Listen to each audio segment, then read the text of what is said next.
Além dos que já vimos, existem outras técnicas para a gente executar testes no nosso sistema. Eu abri a funcionalidade de cadastro para mostrar uma delas. Aqui, por exemplo, eu já preenchi o cadastro, né?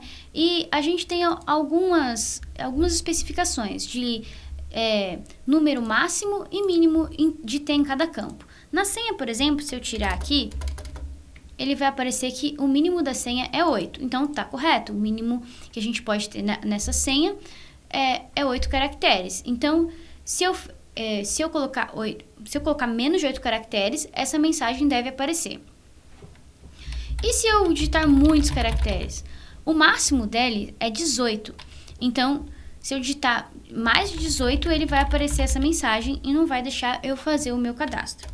A gente pode fazer isso também para o usuário. Então, colocar um número absurdo de caracteres aqui e ver se ele vai dar alguma mensagem. Olha só, ele deu que o máximo de caracteres é 30.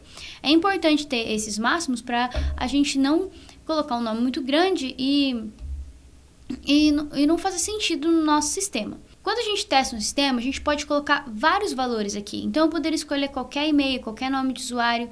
E aqui no usuário e senha, eu poderia colocar diversos valores.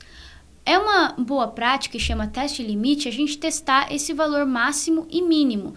Porque sempre se a gente colocar um valor muito grande, a chance de dar algum problema é alta. E se a gente colocar um valor mínimo também, se a gente colocar 0 ou menos do que o sistema permitir, a gente precisa checar se aquilo está correto.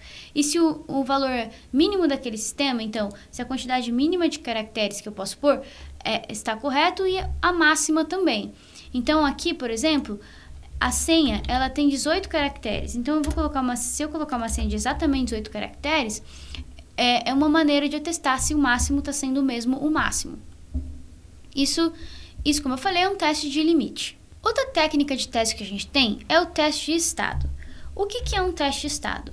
É quando a gente tem um estado 1, ou seja, a gente tem o nosso sistema com um comportamento. Alguma coisa acontece nele, um evento ou uma ação, e esse sistema vai para o estado 2, ou seja, ele deixa de estar ele deixa de fazer aquele comportamento, sofre uma ação e passa a fazer um outro comportamento.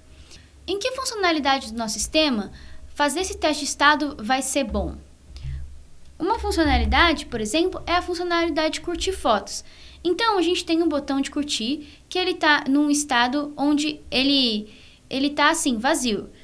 Um evento, uma ação acontece, que no caso é você clicar nesse botão e ele tem que ficar vermelho. Então, esse é um teste de estado que a gente pode fazer no nosso sistema.